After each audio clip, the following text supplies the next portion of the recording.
ఏది అయినా ట్రై చెయ్యి ఆచి చికెన్ మసాలా. ఆచి చికెన్ మసాలా 2027కు సంబంధించి బడ్జెట్ నేడు అసెంబ్లీలో ప్రవేశపెట్టారు. అసెంబ్లీలో ప్రవేశపెట్టిన 2026-2027కు సంబంధించిన బడ్జెట్ దాదాపుగా 3,32,000 కోట్లకి ప్రవేశపెట్టారు. అయితే ఈ 3,32,000 కోట్లు ఆ బడ్జెట్ ప్రవేశపెట్టిన నేపథ్యంలో ఆంధ్రప్రదేశ్లో విభిన్న వాదనలు వినపడుతున్నాయి. వైఎస్ఆర్సీపీ పార్టీ ఈ బడ్జెట్ని అంతగా ఒప్పుకునే పరిస్థితి ఉంది. పెద్ద ఎత్తున సోషల్ మీడియాలో కామెంట్ చేస్తున్న పరిస్థితి ఉంది.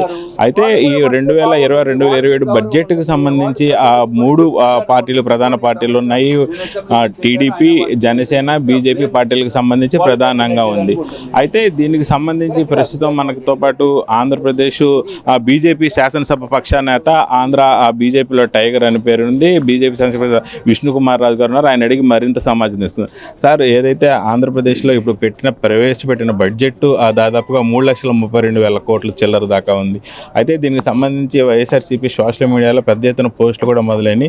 బడ్జెట్ సరిగా లేదు, అన్ని వర్గాలకు సంబంధించి సక్రమంగా రాలేదని అంటున్నారు. ఏమంటారు దీనిపై? జగన్మోహన్ రెడ్డి గారి పార్టీ అసలు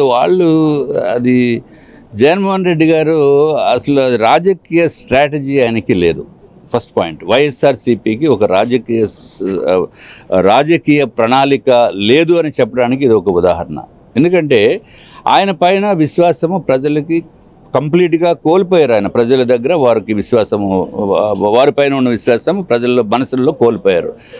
మీరు జగన్మోహన్ రెడ్డి గారు ఏం చేయాలి? మొత్తం బడ్జెట్ 3,23,032 కోట్ల రూపాయలు కూడా బడ్జెట్లో కేటాయింపులు లేదంటే ఊరికి ఎగ్జాంపుల్ చెప్పాలి మీకు. ఇదివరకు జగన్మోహన్ రెడ్డి గారు మనకి జనరల్గా చూస్తే ఫస్ట్ మనకు కావాల్సింది ఏంటంటే ఆరోగ్యం కావాలి, అలాగే పిల్లలకి చదువు కావాలి, అట్లాగే ఉండటానికి ఇల్లు కావాలి, ఇన్ఫ్రాస్ట్రక్చర్ డెవలప్మెంట్ ఉండాలి. ఇది బేసిక్గా. సో అన్నిటికంటే ముఖ్యంగా మనం చూడవలసింది ఏంటంటే హెల్త్. జగన్మోహన్ రెడ్డి గారు ఇదివరకు లాస్ట్ బడ్జెట్ ప్రవేశపెట్టినప్పుడు ఉన్న కేటాయింపులు ఏదైతే ఇదివరకు కేటాయించారో దానిపైన ఇప్పుడు ఈ బడ్జెట్లో 30% పెరిగింది హెల్త్కి. ఇది ఒక్కటి సరిపోదా?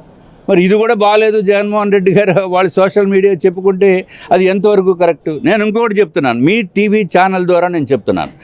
జగన్మోహన్ రెడ్డి గారికి ఎవరైతే అడ్వైజర్స్ ఉన్నారో వారు జగన్మోహన్ రెడ్డి గారిని వెన్నుపోటు పొడిచేస్తున్నారు. ఎందుకంటే వారు ఎమ్మెల్యేస్ చేత ఈ విధంగా చేస్తే బాగుంటుందని చెప్పి ఎవరో జగన్మోహన్ రెడ్డి గారికి ఐడియా ఇస్తారు. వారు ఆయన దాన్ని నమ్మి మొన్న అసెంబ్లీకి వచ్చారు. మంచిది, సంతోషం, మంచి పరిణామం అనుకున్నాము. కానీ అక్కడ వెళ్ళి గవర్నర్ గారు స్పీచ్ ఎదురకుండా గొడవ చేసి నినాదాలు చేసి వారిపైన పేపర్స్ విసిరి అది కరెక్ట్ కాదు. వాళ్ళు ఏదైతే ఉందో వాళ్ళు సీట్లలో నుంచుని వారు మౌనంగా వాళ్ళు పేపర్స్ డిస్ప్లే చేస్తే గౌరవంగా ఉంటుంది, ఒక హుందాతనంగా ఉంటుంది. ఓకే, జగన్మోహన్ రెడ్డి గారు దీంట్లో మార్పు వచ్చిందని చెప్పి ప్రజలు కొంత నమ్మేదానికి అవకాశం ఉంది. కానీ ప్రధానంగా ఇక్కడ బీజేపీ పేరు వస్తుంది. కూటమిలో బీజేపీ నేతలుండి కూడా అన్ని వర్గాలకి సముచిత న్యాయం జరగలేదు. ఎందుకు బీజేపీ దీని మీద పెదవి విరచట్లేదని అంటున్నారు. అరే, బీజేపీ భారతీయ జనతా పార్టీ ఏదైతే ప్రధానమంత్రి నరేంద్ర మోడీ గారు వికసిత్ భారత్ 2047 అని చెప్పి ఆ విధంగా బడ్జెట్ కేటాయింపులు చేస్తూ ఉంటే ఆంధ్ర రాష్ట్రానికి ఏదైతే మన గౌరవ ముఖ్యమంత్రి చంద్రబాబు నాయుడు గారు, పవన్ కళ్యాణ్ గారు, ఇక్కడ కూటమి పార్టీలు 3 ఉన్నాయి కాబట్టి అత్యంత అద్భుతమైన కేటాయింపులు చేయటం జరిగింది. ఇట్లాగే మనం ఏదైతే కేంద్రం నుంచి పూర్తి సహాయ సహకారాలు అవన్నీ వస్తున్న వలన ఈరోజు అద్భుతమైన బడ్జెట్ ప్రవేశపెట్టారు. మీకు 3,32,000 కోట్ల రూపాయలతోటి బడ్జెట్ ప్రవేశపెట్టి 30% ఏదైతే అంతకుముందు హెల్త్కి మీరు కేటాయించినప్పుడు లాస్ట్కి ఇప్పటికి ఇంత పెరిగినప్పటికీ కూడా మీరు ఇంకా మాట్లాడలేదంటే ఇది జగన్మోహన్ రెడ్డి గారిని తప్పుదోవ పట్టిస్తున్నారు. వాళ్ళు సోషల్ మీడియా కూడా ఒక్కసారి తెలుసుకోవాల్సిన అవసరం ఉంది. ఏది మంచిదైతే మంచిని చెప్పాలి, అప్పుడు వాళ్ళకి క్రెడిబిలిటీ పెరుగుతుంది.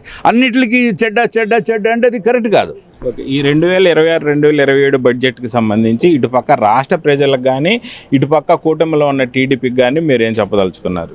రాష్ట్ర ప్రజలకి ఏదైతే మా పైన విశ్వాసంతో తెలుగుదేశం పార్టీ, భారతీయ జనతా పార్టీ, జనసేన పార్టీని 3 కూటమి పార్టీలని ఎన్డీఏ ప్రభుత్వం కింద మేము ఏర్పడి మమ్మల్ని గెలిపించినందుకు ముందుగా మీకు ధన్యవాదములు తెలియజేసుకుంటూ ఈ 20 నెలల కాలంలో సరే మొదట 6 మంత్స్ 9 మంత్స్ అసలు వాళ్ళు చేసిన అప్పులు ఎక్కడ, వాళ్ళు చేసిన ఎన్నో కేంద్ర ప్రభుత్వ నిధుల్ని దారి మళ్లించేసి కేంద్ర ప్రభుత్వ పథకాలని కూడా తప్పుదవ పట్టించి అవన్నీ తెలుసుకునే దానికి ఆల్మోస్ట్ 1 సంవత్సరం పట్టేసింది.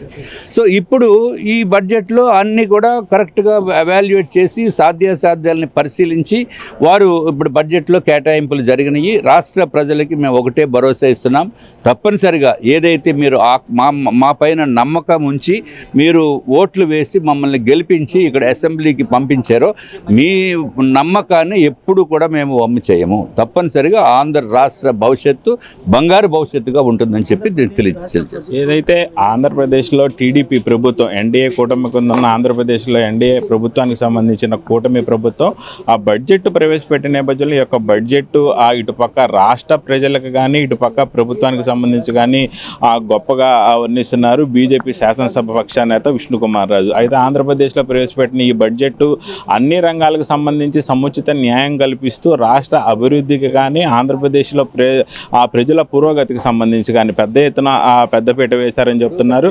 కెమెరా పర్సన్ నాగేంద్రతో నాగేశ్వరరావు, అసెంబ్లీ జీ న్యూస్.